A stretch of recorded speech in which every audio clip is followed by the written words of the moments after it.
Welcome back to the IE427 Garage, everybody. We are working on the Texas Mk4, the prototype, and I'm beginning to start putting on some of the aluminum panels. Much like the 25th anniversary car, all of these panels are powder coated already, so we're going to have to take great care in making sure that we don't scratch any of the panels while we're putting them on. So hang on, I'll bring you right back and we'll start going through some of the fitting process.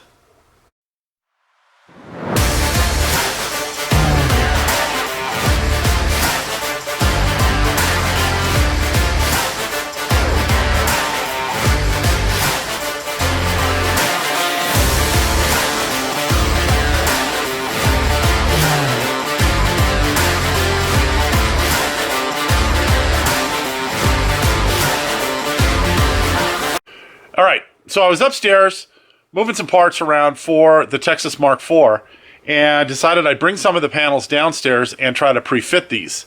The engine is still in. I just don't have the space to pull it out right now because the 25th anniversary car probably won't be leaving for a couple of weeks. We've got weather systems here on the West Coast that are coming through, and trying to schedule in between those to get a trailer from up north to Southern California and back is proving to be a little bit more difficult than it would be in the summertime. So for the time being, we've got the 25th anniversary car here too, which limits the amount of work that I can do on the Mk4 here from Texas, but we're going to push through regardless. So what I did first was I grabbed the firewall piece from upstairs and I just put it back in with the two self-tapping sheet metal screws that Factory 5 attaches it with when they ship the kit. So you can see right here, there is a single sheet metal screw here, and on the other side of the car, there is another sheet metal screw holding it in. And when I'm checking the gaps, the most important gaps to me are the ones that are going to be seen. So here's that sheet metal screw on the other side. So the gaps that are going to be seen are those here at the bottom, and it's pretty close. It could come up a little bit. There's just the tiniest bit of overlap here on the bottom, so I'll probably adjust that. This right here is real tight, right where it needs to be. So I think this edge is going to stay exactly where it's at. I'm just going to push it up a little bit because we have some room up here at the top. You can just catch that, to move this up a little bit, and that'll take care of a little bit of this gap as well. So I'm pretty happy with the way that's fitting. The other side of it, it all gets covered anyway. It basically becomes a part of the foot box here on the driver's side, so it's not a big deal. So it overhangs this right here by a good 1/4 of an inch, but it doesn't matter. And it's tight enough up here that I think it's going to be fine as well. So we're going to kind of leave it. The lip on the bottom on this side is perfectly flush with the bottom. So it's just that side that I've got to contend with. So I'll probably hike it up a little bit. I'll drill one hole in the top for a cleco, which will move it up, and then I'll pre-drill all the bottom, and then I'll probably put this piece in. The F panels are a different story. I took this one off because I got very frustrated very quickly trying to get this thing to fit right. Now, I don't know, I know who to blame. I can't blame the car owner because, I put this in a social media post earlier that a car owner that's building one of these for the first time doesn't know what he doesn't know. And so these panels, the F panels, the firewall panel, they come fixed to the car, but they're not fit. So they may need to be moved in order to fit the car properly. For instance, right now, there is a good 3/8 of an inch lip right here. You can see where my finger is, okay? There is a 3/4 inch lip that this panel is sticking up above this 3/4 inch tube. I don't like that.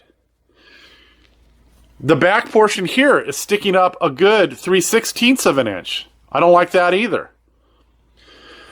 This one I'm probably going to be able to save. It'll be fine once I finish it and move it where I want it. The other side, I've got issues. It was the same thing. It's too high on that 3/4 inch tube here, so it's resting high here. But the problem is when the owner drilled these holes here, you can see how close they are to the bottom. all the way down. And this panel needs to go down 3/8 of an inch. So if I put this panel in where I think it needs to go, all the holes that he drilled are now going to be visible from this side, from the engine side, and that's no good. So you'll see when I put this up, I'm just going to hold it in place, that it should fit somewhere in here, right? That's where the end of it should be. But look at this panel down here. It's sticking away from the 3/4 inch tube that's coming up at the angle from the shock tower. I'm flush holding it here at the bottom now on that 3/4 inch tube, but look at how far down I am up here. I mean, it's so bad that I have no choice on this side but then to hike it up where it needs to go into this hole, and then you can see how far it sticks past where it should be. That's a good 1/2 inch where it's past the point where it should be, but then here it finally lines up. So what this is going to do is this is going to actually create less space for this wheel to turn back here because this panel is pushed so far forward. So at this point, I'm kind of stuck. I don't know if I make a new panel for it, a panel that's going to fit the way it should, or whether I just put the panel in the way it was shipped and deal with the stuff down the line, meaning I'm going to have to deal with the splash panel not fitting properly either. So I'm probably going to work on the passenger side, get it fixed, and then make a determination on what I'm going to do on the driver's side, because I'm not happy. I'm not happy at all. I'm not happy with Factory 5 right now. That either the chassis is way off or the panel's way off. The panels are laser cut. So the panel is supposedly in the right orientation. So that means that the chassis wasn't either welded or it wasn't assembled properly. And I'm going to have to fix it. And this isn't something I should have to be doing, but we'll do it nonetheless because this is what we do. I'm only out in the shop for a little while today. It's a holiday, and so I'm trying to limit my my work time and try to take some time off and take it easy, but you know how that goes. So I'm going to try to get this passenger side panel fit, and then I'll work on the firewall while I decide what I'm going to do over there on the driver's side. So I'll bring you guys back. Well, we're not off to a very good start. The passenger side, there's nothing I can do about the passenger side either. If you look here, this panel needs to go down, and it's resting right on top of the shock tower. Now, if the panels were bare aluminum, I could cut this, I could relieve this a little bit, I could move this down, but again, and I want to make this clear, this is not the car owner's fault. This is a Factory 5 issue. Because he drilled the holes, but they're very close to the bottom edge of the 3/4 inch tube. You know, it's only 3/4 of an inch down. He's close to a 1/2 inch to 5/8 down. So by the time I move this panel down where it needs to be at the bottom over here, these holes are all going to be exposed. And there's not a damn thing I can do about it. So I think what we're going to probably do is we're just going to have to end up massaging the splash shields, the front elephant ears for the wheel wells. I just don't have I don't have another choice, because we're gonna spend a fortune on, you know, fabricating and then powder coating and, you know, all that kind of stuff. And for such an, I hate to say this, insignificant panel, because all this gets covered up, it just doesn't make financial sense. So we're going to do the best we can to get the panel to fit within the confines of what we have, and that's it. What I think I'm going to do on this other one is I'm probably going to have to, I'm going to take it over to the brake, the sheet metal brake, and I'm going to see if I can just put the smallest little relief right here as this panel sits in there to get it to lay flat on the weld here, and hopefully it'll be passable.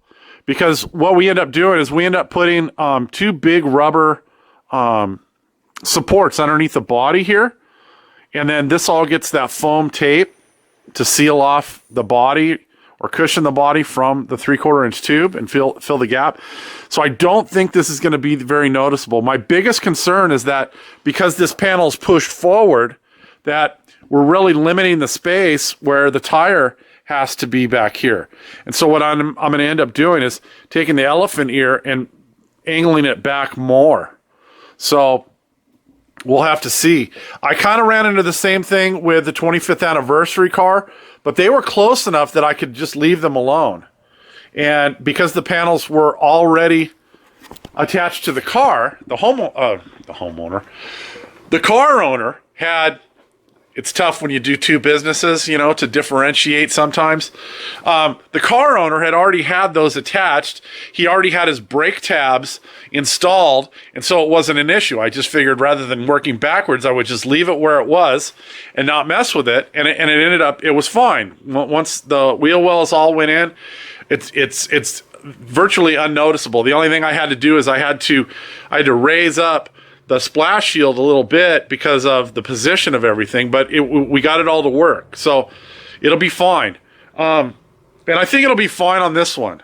And maybe I'm making more out of it than I need to, but it just it upsets me that the panels on Michael's car, as messed up as Michael's car was, those panels on Michael's car fit perfectly. And a lot of the other panels, a lot of the panels on my car fit perfectly. They didn't take any massaging to get them to fit. We're in the Mark 4s now, and you would think that the panels would fit better. And I'm not bashing Factory 5. It's a great quality product, but every once in a while, some of this stuff slips through, and it's upsetting. So I hear you guys. I do. And normally, I wouldn't make as big a deal out of something like this, but this is like one of the first things we're doing on the car, and to have this much trouble fitting these, I don't know what's in store for me for all the foot box aluminum. So that's going to be fun. Let me get going on this. I'm going to see if I can't get these in place, get the silicone behind them, get them in place, and then and I'm only going to be able to put a number of rivets on the bottom because these panels should have gone in before the suspension. So you can see where the control arm is here, right here. I've got a number of rivets behind there that I can't get to right now. When we pull the coilovers off, because we're going to, I think we're going to change out the springs on these, and we're going to check the actual rebound settings on each of the coilovers. The car owner said that he didn't know about that, and so he wants me to check all of them to make sure they're the same. So we're going to pull these off, and when I do that, I'm just going to pull the upper control arm loose, pull this away, and then I'll get those other rivets in. So it's not a big deal at this point. But just know if you're building one of these, there's a reason that Factory 5 has these listed in the beginning, because you want to put these on before you work on your suspension, because that control arm covers up some of those rivet holes or places to get a rivet gun in there. So you want to make sure those are in first. So I'm going to continue working on this. I think I'm going to try to get both of these in, and then I'll bring you back. And then hopefully I'll be working on the firewall panel by then. All right, a little later in the day, a little update for you.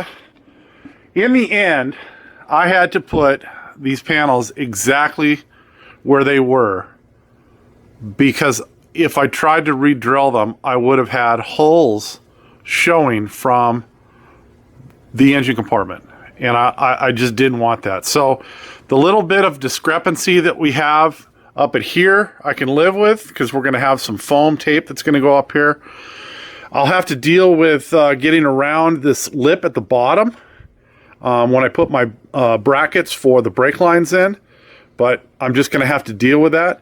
All in all, I've got it all in except for this front area, and you can see where I've got a spring clip on there, and that's just to hold the panel against the silicone adhesive until it dries. When we pull the coilovers out and I loosen up the upper control arm, I'll be able to get in there to put the last 2 rivets in, but right now I just can't get to them. And while I'm here, I'll show you, I got this side of the firewall put in. I've got a new hole down here, what I've got a Cleco in, and one up here. The center hole, I just enlarged the hole in the aluminum panel just a tad so that I can get a pop rivet in there, and I was able to move this panel up. Now it's flush on the bottom here, so that's looking pretty good. The other side is exactly the way I showed you earlier. It's just got a single sheet metal screw in there, the self tappers, so that's in right there. Oop, right there. And then I've got the same thing going on over here. The panel's in. I was able to just kind of massage the front of this so that it conforms to this angle right here. And it's sticking up a little bit here, but I think because of the spacers that we're going to have to run up here to bring the body up, I think we'll be just fine. I've got a spring clip holding the front of this one as well, and then I think I've got a Cleco in there as well. I was just able to sneak a Cleco in. So that's all in, and it's all good. Now what I think I'm going to work on is this panel right here. I just want to get it kind of in place and mocked up. It looks like the owner had previously put some holes down the side here. There is a open tube right here. I'm going to grab a 3/4 inch cap, like the ones we used on the back at the gas tank. I'm going to seal that up with a cap, even though it's in the foot box. And then I'm going to position this front where I think it needs to go.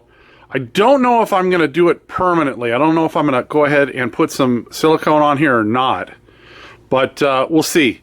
I've still got to pull the bearing out, and I've already pulled the steering shaft out of the way, so I should be able to get that panel in without too much trouble. Though the engine's in, I might have a little bit of an issue. We'll see. I'm going to work on that, see if I can get it in. If not, I'll just move on to something else.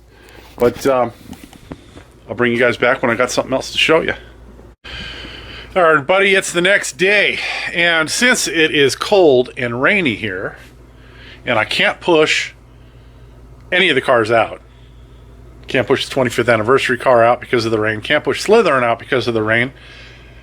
I'm doing what I can, and so I'm going to stress this just like I always do. There's always something to do on these cars. So don't start at page 1 of the assembly manual, get to page 4, find something that you don't have, and then throw your arms up and say, I can't go any farther. So I would have waited to fit panels, because honestly I've got a pile of panels over there that don't necessarily need to be pre-fit. They're, you know, the front and rear splash panels. They're filler plates. They're the rear what do we want to call them, quarter panel pieces of aluminum that make up the rear of the trunk. So none of that stuff I really need to pre-fit. It's going to go where it's going to go. But the foot boxes and stuff like that I've got to wait on, because I've got to pull the motor out. I have nowhere to put the motor right now with it raining, and I have no way to get it in and out because I've got too many other cars in here. So I started fitting the F panels. You saw that. I got them in. I pre-fit the dash, and I can take it out and I can drill it, but I really wanted to drill more panels all at once. So I decided I was going to start on the cockpit floor pieces, because I know that they're not going to move. So I'll show you how I got them not to move. But what I'm doing is I'm going in here and I'm taking a marker. So let me grab my marker. It doesn't matter which flavor you're using. I happen to be using the purple one right now. And what I'm doing is I'm taking the marker and I'm just taking it on the 2 sides of the 4-inch round tubes, and I'm marking it down this side, down this side. I'm marking all the structural features. So anywhere I'm going to want to fasten this to the chassis. So here, back in here, up in here, so up through here and through here, and you kind of get the picture. So you can just see right here the purple line that I've got on the bottom of this panel. So I've got it all ready to pull off and then put on the bench. I usually put a wood block underneath it and start drilling the holes. Lay out my holes and drill those. So that's what I'm going to do next. So let me lower the car down. I'm going to show you how I keep them in place so they're not moving while I'm trying to mark them. All right, so as you can see, this panel's not going to move. I've got it fastened. I'm taking a cue from Factory 5 when they ship kits with panels in places where they're not captured, right? So the floor is captured, right? They put this piece in, but then they also put the back wall pieces in, and although they're not screwed in, the body rests on top of those panels, and they're not going to come out. I believe they put the firewall in with just a couple of self-tapping screws, one on each side.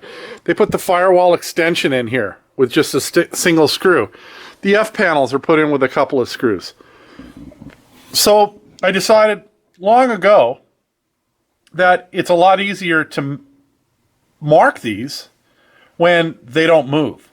And so what I do is I find a couple of spaces that I know I can integrate into my layout for my rivet holes. So I know I'm going to need a rivet there, and I know I'm going to need a rivet there, right here, and I know I'm going to need a rivet up here, and you'll see that on the other side. But this keeps the panel against the chassis enough that I can mark the back sides, and then from the back sides, when I turn this over, I'll split the difference between the top, which isn't marked, and the bottom, which I've marked with the marker, split the difference in the middle and make my line. And then I don't use the layout tool from Factory 5. I find that it's kind of cumbersome. I just take a straight rule, a 36-inch straight rule, and I mark off every 2 inches or every 3 inches, depending on how the layout works out. Now, this panel, when put in, flush to the chassis here, is high. So I'll take my electric shear and I'll trim this panel down so it's flush with the top. The other side is already flush, and we'll walk around there and I'll show you where I screwed that one in. But I don't need to do any trimming on that one. It's going to be fine. Why the two panels have inconsistencies, I don't know. The last car we did, which was the 25th anniversary car, both sides were high. I had to trim both sides of the tunnel down in order to get the top to fit flush. So this one, you know, just a little bit different. You got to remember that even though these are welded up in a jig at Factory 5, heat does things. And so when they put the heat from the welding into the steel, it does things. It moves, especially as it cools. And so there might be some inconsistencies from side to side in the car just because of the way the temperature of the welds were, how much concentrated heat was in a given area. So if they welded all one corner, like if they welded all of these gussets together at the same time, a large majority of heat was in this back area. Where if they just welded one or two over on that side and then came back and welded the others in later, you can see that this side's going to move more than that side. So it's one of those things. Here you can see I've got just a screw here in the same place I had it on the other side. And then since we don't have the cutout for the emergency brake handle on this side, I just went ahead and I put a screw up in this upper corner. And that just keeps everything in place so that as I'm marking everything, that nothing moves. Now, make sure that you double check your marks, because it even happens to me sometimes. You know, I'll mark everything on the bottom there, and then when I go to lay out for my holes to drill, I'm like, oh man, I missed something. So take your time, make sure that you mark around every piece of the chassis so that you know where your fastening is going to be when you go ahead and drill for the holes. And keep in mind, you're drilling everything twice. You're drilling the aluminum panels for location, then the panel has to go back in, and then you have to drill through those holes in the aluminum to drill through the chassis. So as a for instance, we've got a chassis member coming down here, and then we've got one going up the back. So we're going to have a line of rivets that follow that. And then we're going to have a line of rivets all the way across the top. Down here, we've got the 4-inch round tube. And so we're going to go in the center of that all the way to about here. Now, you can stop there, and then you can offset your rivets, or you can just continue, because that 4-inch round tube goes all the way to the back. And then back here, there's another 4-inch tube. Where is it at? Actually, it's a 2-inch tube. There's a 2-inch tube right here. That's what this right here attaches behind. So you've got another line of rivets right here. And then the steel plate that's underneath the seat base runs right about here. So that's where I'm going to put my rivets. You don't have to overdo the rivets. So I'll put rivets on all of the 1-inch and 3/4-inch tubes on the tunnel. I'll put a line of rivets across here, across the front of that area where the seat fastened down, across here in the front. I'm not going to do anything right here, because we'll do those when this side piece that goes in here goes in. So you don't need to make things overly complicated when you're putting your rivets in. I found that 3-inch rivet spacing is about perfect, but there are some places where, especially if you've got a short run, the 3-inch spacing doesn't work. And so I'll reduce it down to 2-inch. Or if you're just fighting a layout for the 3-inch rivet spacing, just try 2. Or 1.5 inches, especially if it's a small piece and you're only, like something up here, like this firewall extension kit. It's only about 4.5 inches from here to here. So we'll end up with 3 rivets. We'll use the hole that's already here, and then we'll probably go 2 inches up and 2 inches down. Rivet there, we'll put 2 rivets here, done. You don't need to overthink this. Most of this stuff gets covered up. In those areas that it's going to be exposed, you can be a little bit more fussy about your rivet spacing, and it's like the front of the foot boxes where they're visible from the engine compartment and stuff like that. Inside the wheel wells, try to do what you can to make them even and make them look presentable and good, but don't get too carried away. I see a lot of guys. I'm gonna catch grief for this. Put riv nuts or threaded inserts for their splash panels. You're not going to have your splash panels off often enough that you need to have removable fasteners in there. And quite honestly, drilling out a couple of rivets is not a big deal. I think there's maybe 12 rivets that you'd have to drill out to take one of the splash shields out. And then when you're done, you just put new rivets in. It's not a big deal. Speaking of that, on 2 things actually. On your nose aluminum, we'll get into that later, and also on your splash shields, do not use silicone for those actual splash shields or the nose aluminum. Those are things that you're going to have to take off in the future if you have a leaky radiator and you need to replace it. You don't want to be having to hassle with removing silicone. And the panels are small. They don't rattle if they're installed properly. I don't think you're going to need to put any silicone on those. And definitely don't put them on the splash shields, because if you have to get anything that's within this space right here, especially on a Coyote car where we're going to be mounting the computer here, you want to be able to get in here. And so you don't want to run silicone down the fastening point for the splash shield and then have to pry that piece apart in order to get in here to the computer later on. So I don't ever apply silicone to any of the splash shields. Now the F panels get silicone, and so do the rear panels that the splash shield's attached to, but it's just the splash shields that I don't put silicone, and also the nose aluminum. But I'm going to keep working on this. I'm going to pull these off. I'm going to lay them out, and then we'll see how far I get. Because I want to get these drilled, and I also want to get the firewall drilled. So I've got to take the firewall panel off, get it laid out, and get it drilled as well. I figured if I was going to do that, I might as well do the floors at the same time. So I'll bring you guys back. All right, next night, I am working on the cockpit floors. So I've said this before, and I'm going to stress it again. When you pre-drill your aluminum panels, don't just immediately then put your silicone down and start drilling to attach your panels, because all those metal chips are going to get caught in between the aluminum panel, your silicone, and your chassis. And so they're not going to seal properly. So once you get to that point, pull the panel out, clean up all the aluminum chips, wipe down the frame, then apply your silicone, and then you can go ahead and put your panels in. Now, what I've done here, and I pointed this out on the 25th anniversary car, is I've used self-tapping sheet metal screws in the areas where I want this panel to suck into the chassis. And they're just there temporarily because I wanted to get this panel shifted over that way as far as I could so that I could get a good joint with my panel right here. And so that's in. I've got it clecoed in temporarily. You can see all the aluminum chips laying on the panel right there, which I will take care of before this gets fastened in completely.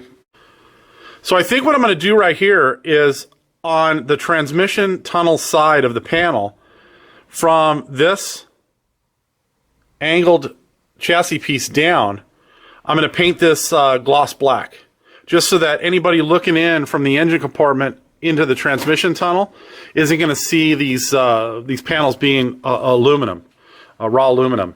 And it should hold up pretty good. It's pretty well protected. There's not going to be a whole lot of road debris and what have you flying up in there.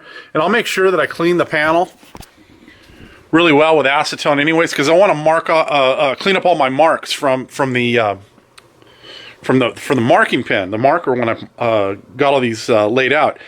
Here's the panel that I'm working on for the other side right now, and you can see where my lines for the 4-inch tube ended up, and I'm just estimating the center, and then I strike a new line with the straight edge, and I've marked my holes every 3 inches or so.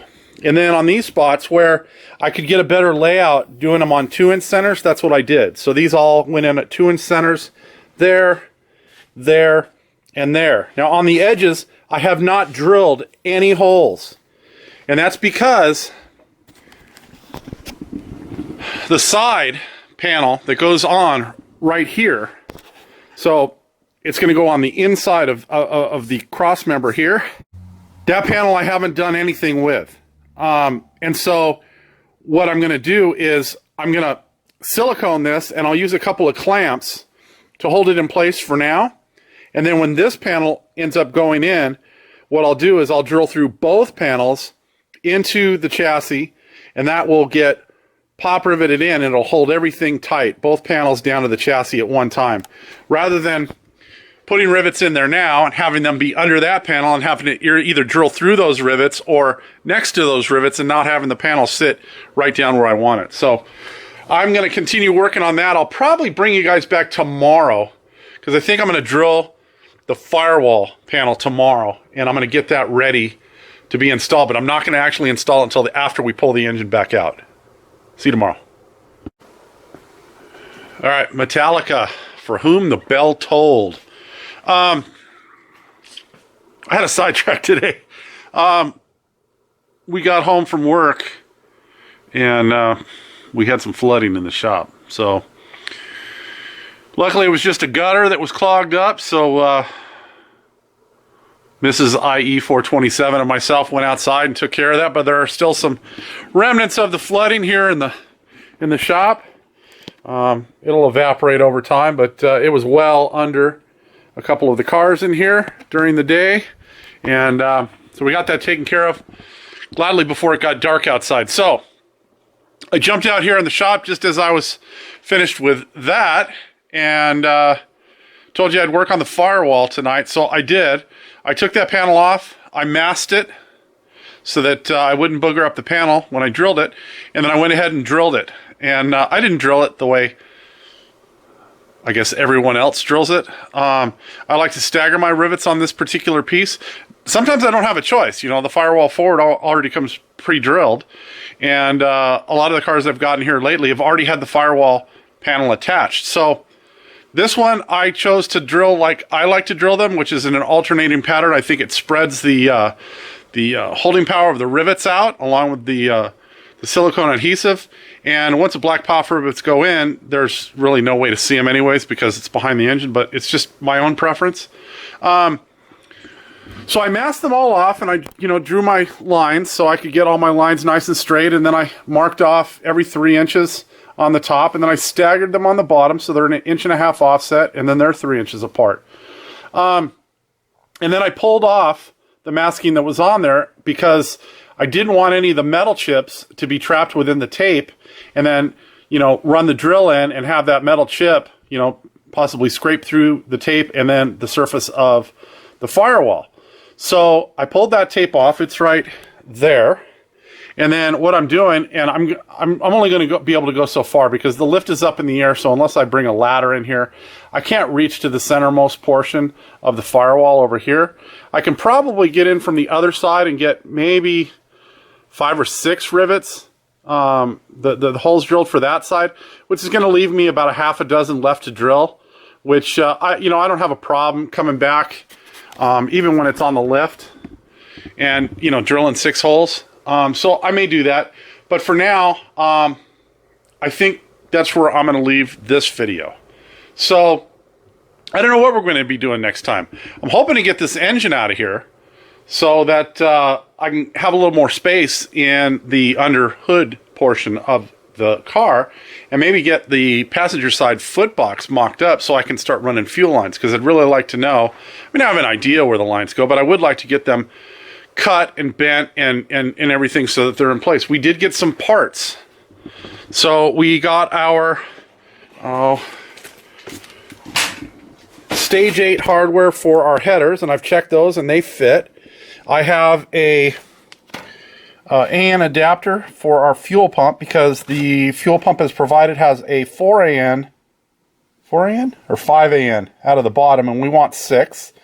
So that's a 6 AN ORB that goes into the fuel pressure regulator, and then it's a 6 AN out. And then I got a couple of miscellaneous adapters for our fuel filter. So I've got, what is this, a 3/8 MPT to 6 AN. I've got 2 of those to run in and out of our fuel filter. So I got a couple more parts that are going to be trickling in. I still haven't made it to the powder coater, and that's primarily just because of weather. We've been having, a rainstorm every other day, and which is good.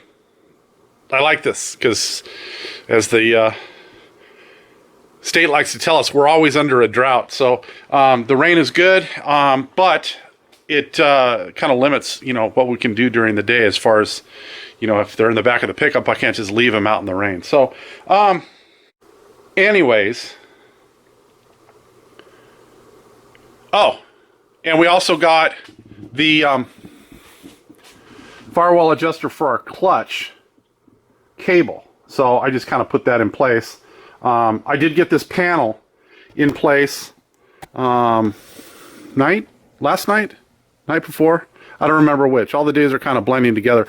But I needed to get this panel in so that I could get this cover plate mocked into place so I could send it with our load of parts to get powder coated.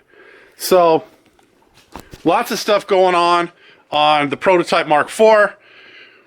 We are going to let you guys go here. We'll catch up with you next time. Like I said, I don't know what I'm going to be doing next time, but I'm hoping I can get that engine out. If you're enjoying the content here, please do the like, the share, the subscribe. I was looking at the analytics, and for the views that we get, more than half of the people watching the videos aren't subscribed. But yet, only 3/4 of the people that are subscribed are watching the videos. So I don't know whether I should ask you to subscribe or not, because it seems that everybody that is watching the channel isn't subscribed. But regardless, you may want to do that. That way you know when the videos are out. And then we'll see you guys all next time. Have a great day.